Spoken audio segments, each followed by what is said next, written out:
Banjir di Pulau Sumatera masih terus berlangsung, termasuk bagaimana memulihkan fasilitas kesehatan yang ada di sana. Dan kemudian bagaimana dengan di Aceh Tamiang, saudara, kita akan tanyakan kepada Direktur RSUD Muda Sedia Aceh Tamiang, Andika Putra. Selamat pagi, Dokter Andika. Selamat pagi. Ya, Dok, ini untuk Rumah Sakit Muda Sedia ini kan baru bisa beroperasi kembali. Ini sejak kapan, Dok? Ini udah hari kelima kami beroperasi UGD-nya dengan pelayanan terbatas. Saat ini kami di UGD tersebut semua pelayanan dikonsentrasikan di ruang UGD yang ada. Setelah berhasil dibersihkan semuanya, nah pelayanan yang diberikan adalah selain pelayanan kegawat daruratan, juga ada pelayanan poliklinik spesialis rawat jalan. Dan juga kami menyediakan 23 tempat tidur untuk pasien-pasien yang dirasa perlu untuk rawat inap. Kemudian ini sudah berapa persen, Dok, sebenarnya fasilitas di rumah sakit ini beroperasi normal? Ya, kalau dalam secara keseluruhan masih 15% lah. Karena kan di fasilitas yang lain masih belum sama sekali belum dipulihkan. Misalnya ICU, kemudian ICU anak, ICU bayi, laboratorium, radiologi, dan ruang-ruang perawatan lainnya itu sama sekali belum pulih. Apalagi alat-alatnya juga kan belum ada yang penggantinya. Nah, dalam waktu dekat mungkin besok kami sudah membuka layanan yang lainnya, yaitu cuci darah. Cuci darah mungkin besok sudah bisa kami buka kembali dengan ada 4 alat baru. Oke, kemudian ini untuk ruangan-ruangan dan juga fasilitas yang belum bisa difungsikan, ini kendalanya apa, Dok? Apakah karena memang belum dibersihkan atau lagi-lagi karena alatnya ini belum ada yang bisa menggantikan? Yang terutama itu adalah belum dibersihkan karena memang rumah sakit kami ini adalah rumah sakit yang satu lantai dengan areal sekitar 5 hektar, jadi cukup luas dan lumpurnya sangat tebal. Nah, dalam hal pembersihan ini pun setelah lumpur dibersihkan dari dalam ruangan keluar, lumpur yang sudah dikeluarkan pun itu jadi masalah. Makanya setahap demi setahap itu pembersihannya tidak bisa secepat. Untuk obat-obatan seperti apa, Dok? Apakah juga masih terkendala di sana? Alhamdulillah memang di rumah sakit sendiri kami gudang obat terletak di lantai 2 dan itu tidak terdampak. Jadi masih ada stok di gudang obat itu cukuplah untuk dalam waktu 1 sampai 2 bulan ini. Di samping itu juga bantuan obat-obatan dari seluruh Indonesia juga sudah banyak mengalir ke rumah sakit dan itu cukup untuk pelayanan beberapa bulan ke depan. Ini kan baru 15% ya, Dok, berarti keseluruhan operasional Rumah Sakit Muda Sedia ini beroperasi. Kira-kira, Dok, kemudian adakah target bisa beroperasi full normal kembali ini sampai kapan, Dok? Kalau target kami, saya paling lambat 3 sampai 6 bulan ke depan ya. Karena memang dalam hal pembersihan seluruh rumah sakit, target kami paling lama 4 minggu ke depan. Kemudian kami terus berkoordinasi dengan Kementerian Kesehatan, nanti sedang didata apa-apa saja alat yang rusak dan bangunan apa saja yang rusak. Dan itu nanti akan diperbaiki dan alat-alat yang dibutuhkan itu akan diganti baru dari pihak Kementerian Kesehatan.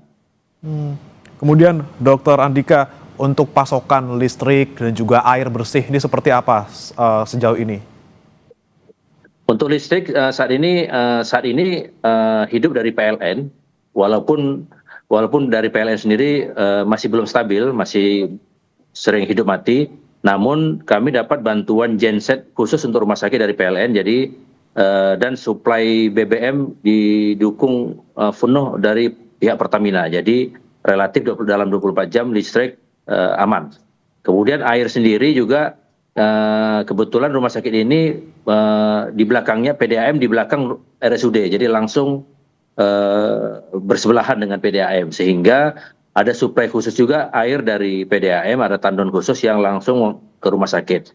Di samping itu juga suplai air bersih juga terus mengalir ke rumah sakit melalui tandon-tandon yang sudah siapkan. Jadi untuk sejauh ini operasional yang sudah kami jalankan ini air masih aman. Kemudian terkait tenaga medis, Dokter Andika, apa sejauh ini cukup memadai? Ya, untuk tenaga medis sendiri yang memang kami masih terkendala ya, karena memang 90% tenaga medis kami itu terdampak. Jadi mereka sendiri pun rumah-rumah mereka ada yang hilang, ada yang memang lumpurnya sangat tebal, rusak. Jadi mereka sendiri pun hari demi hari masih berkonsentrasi memperbaiki rumahnya masing-masing. Nah, untuk yang dalam keadaan sudah stabil, yang rumahnya sudah bisa ditempati, nah ini sudah mulai kembali ke rumah sakit. Per kemarin saja yang sudah bisa kembali itu ada 78 pegawai dari 935 pegawai. 78 Dan pegawai saat sudah ini kembali ya? iya, sudah kembali membantu secara bergantian bergilir.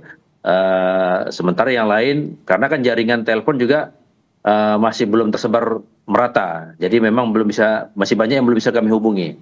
Dan listrik juga masih terbatas, tidak seluruh wilayah Aceh Tamiang listrik itu sudah ada, sehingga telepon, HP pada mati ya, jadi belum bisa dihubungi. Tapi Dan untuk bantuan, ya gimana? silakan, untuk bantuan apa dok tadi? Untuk bantuan nakes selama ini kami masih mendapat dukungan dari relawan-relawan dari seluruh Indonesia, dan itu sangat membantu kami dan cukup untuk pelayanan yang sedang kami lakukan. Oke, berarti ada bantuan juga dari relawan medis ya dok ya yang di sana.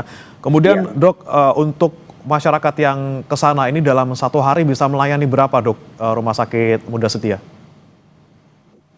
Ya, kami bisa melayani berapapun kasus kalau yang untuk gawat darurat, cuman untuk rawat inap memang terbatas hanya 23 tempat tidur. Dan memang rata-rata sejak kami buka itu antara 30 sampai 50 pasien yang datang per harinya. Kemudian apa yang menjadi keluhan paling banyak dok untuk masyarakat yang ada di sana? Apakah juga sampai sekarang ada juga yang mereka membutuhkan penanganan serius di sana? Ya, tentu saja yang sudah dikirim ke kami itu yang butuh penanganan lebih serius dibandingkan penanganan di posko ya. Kalau di posko itu kan memang kasus-kasus ringan yang bisa langsung dikasih obat dan pulang.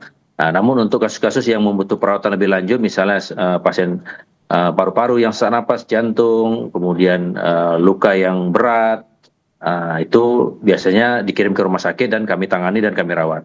Namun untuk kasus-kasus yang memang lebih berat lagi, yang butuh penanganan lebih lanjut seperti perawatan ICU, itu kami rujuk ke Medan. Untuk akses juga sudah kembali normal kah dok kalau di sana? Akses alhamdulillah sudah lancar, mau ke Medan lancar, mau ke Langsa atau Aceh Timur juga lancar. Kemudian apakah ada juga layanan mobile gitu dok untuk menjangkau mungkin daerah-daerah di Aceh Tamiang yang masih belum terjangkau posko maupun juga tenaga medis? Kalau layanan mobile saat ini belum ada, hanya bersifat posko-posko saja yang menyebar ke seluruh titik-titik pengungsian yang ada. Baik, dok, ini kan 23 kamar tidur ataupun 23 tempat tidur yang tersedia sejauh ini di sana. Apakah sudah semuanya terisi, dok? Belum, ini data kemarin itu ada 12 pasien yang sedang dirawat. Ada 12 dari total 23 ya, dok ya, berarti masih tersedia Iya. sekitar 11 ya untuk di sana. Iya. Tapi untuk kapasitas aslinya, dok, untuk keseluruhan ini kalau sudah pulih 100% ada berapa sebenarnya? Sebelumnya tempat tidur kami 235 pasien. Oke, 235 tapi baru 10% ya dok ya yang bisa dimanfaatkan oleh pasien rawat inap. Kemudian dokter, tadi kan untuk obat-obatan sebenarnya kan sudah aman semua ya di lantai 2, tidak terpengaruh oleh banjir. Kemudian bagaimana dengan pasokan lain, misalnya oksigen ataupun alat-alat lain yang mungkin juga sangat-sangat rentan untuk bisa rusak terkena banjir. Apakah sudah kembali normal semua dok?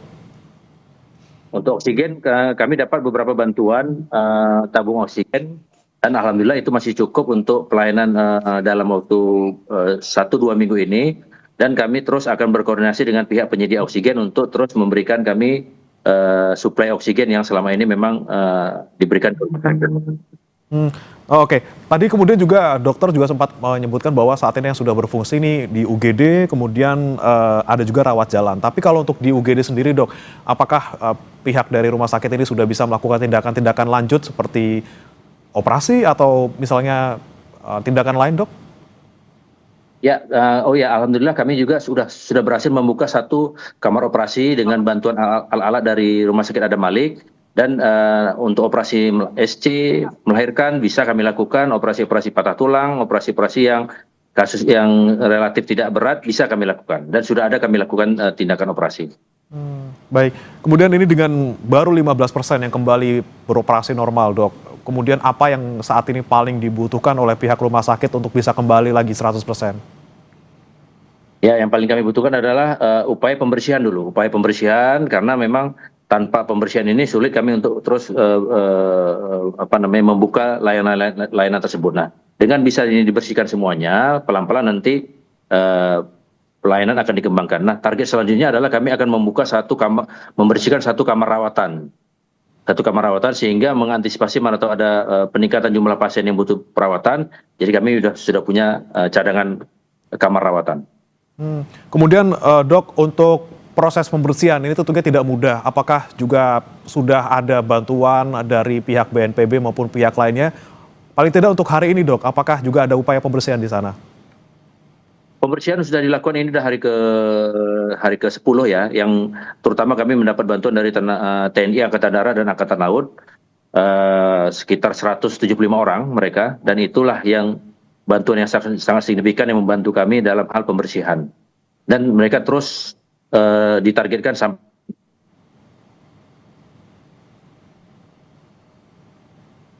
Baik, upaya pembersihan terus dilakukan tentunya yang paling dibutuhkan oleh rumah sakit saat ini. Kita nantikan dan juga kita doakan, Dok, supaya semuanya bisa kembali normal 100% sesegera mungkin, supaya masyarakat juga bisa mendapatkan pelayanan kesehatan secara layak. Terima kasih, Dr. Andika Putra, Direktur RSUD Muda Sedia Aceh Tamiang Aceh, bergabung bersama kami di